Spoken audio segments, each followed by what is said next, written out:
I'd like to talk to you guys about one of the people who has basically radicalized me from a long time ago, Jello Biafra. We fit into this film because we, in our own way, are trying to break down rules, like be them not just written laws, but mental laws, social mores, and American attitudes that have slowly turned this into one of the greediest countries in the world. Not to try and over-categorize, but what are you trying to do, with your music? The bottom line, in America at least, is we like to get people to think for themselves. We don't come out and say, this is our opinion, think like us or it's not cool. No, what we're saying is, this is our opinion, judge it for what you will, but for Christ's sakes, have an opinion. Jello Biafra is someone who has inspired me for, many generations of my life. When I was a punk kid, when I was really, really young, he inspired me, when I first heard him through all the Tony Hawk games. Then when I was, much older, I started listening to more of his music, the Dead Kennedys, and then Jello Biafra, the Guantanamo School of Medicine, and all of his Lard albums. Then I started listening to his spoken word albums, and I actually started collecting them all.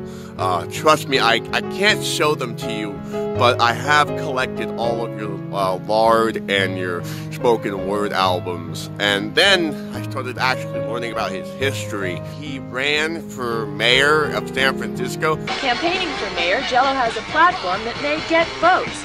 He wants to tear down Pier 39, he wants to ban all cars from the city and encourage bicycling, and he thinks all the police should have to run for office every 4 years. To relieve tension, he would put up Dan White statues so the public can throw eggs at them. The eggs would be sold by the park department. One thing I intend to do, though, is bring government out from behind closed doors by auctioning off all high city positions by the Civic Center fountain rather than public deals or private deals behind the public's back like we have now. Jello says since he saw Mayor Dianne Feinstein trying to clean up the Tenderloin with a broom, he's decided to clean up her neighborhood with a vacuum cleaner. The fact that he ran for to be a presidential candidate of the Green Party, that's pretty impressive work for, just one guy. That's pretty cool.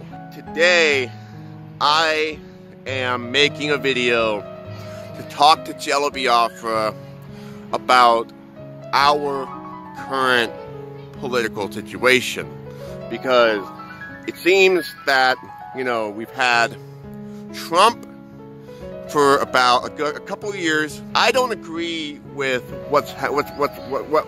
this election stinks. Like, Jello is probably going to say vote Green or vote Bernie, and I just don't agree with that. From last time I checked, Jello Biafra is a Green Party member. He votes Green, typically speaking. When he didn't get the Green Party nominee, he supported Ralph Nader. And I think he also has a very anti-bipartisan view of the state. But at the same time, he needs to understand, in my opinion, that we need to dismantle capitalism. If we are going to do that, we need to understand that the Green Party might not have that in their interest. I'd like to make something else clear to Jello Biafra. I'm not saying don't vote. If you're thinking that I'm saying don't vote, that's not what I'm saying at all. What I'm saying is, especially, if you're going to be voting in the ballot to vote on laws and legislation, that's different than voting for a leader. You should be voting for you should definitely be voting for your laws and your local elections, especially.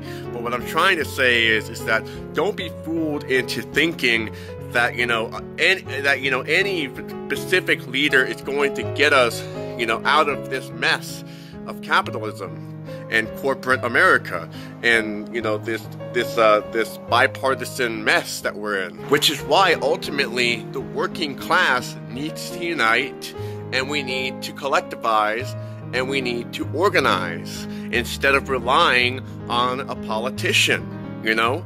In this election, we need to think consciously about our own labor, you know? And we need to think about whether or not the capitalist deserves to have any form of profit, you know? And we need to own our own labor, you know? Because Jello Biafra, you have to think about it this way. Does capitalism have an end goal for, you know, climate change?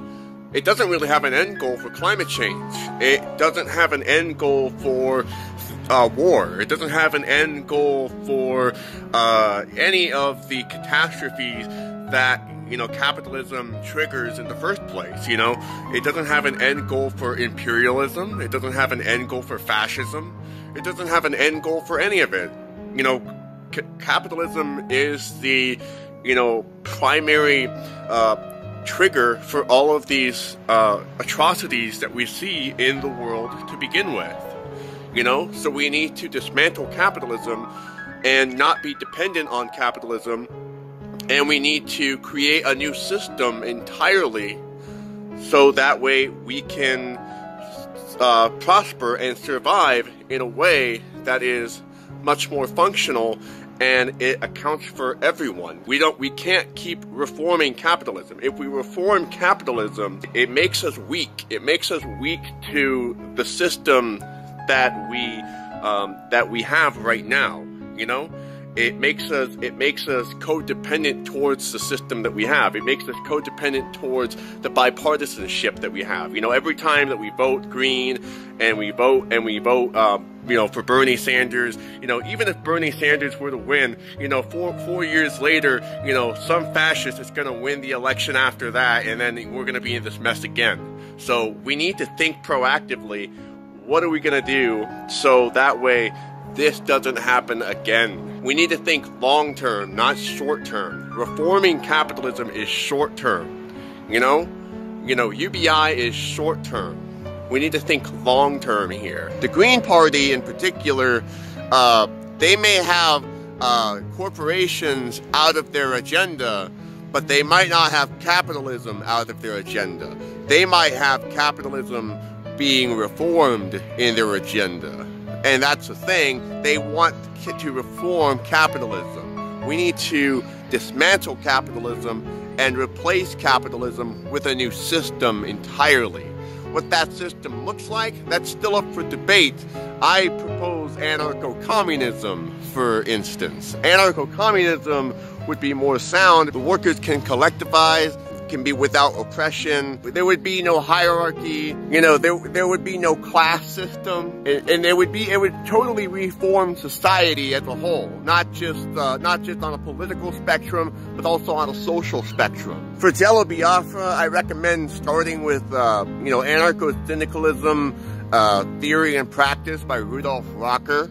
I think that's a really good book to start with for him. He needs to have a basic, you know, background of what anarcho-syndicalism looks like, and then if he's really, you know, curious into, you know, going into further detail, I definitely recommend The Conquest of Bread right after that, because The Conquest of Bread is actually probably, you know, where you should probably be heading right after anarcho-syndicalism. Those are two very good books to go to for anarcho-syndicalism and anarcho-communism. And I know what Jello's gonna say. I used to be an anarchist, and, you know, I didn't like it because of chaos or whatever, something like that.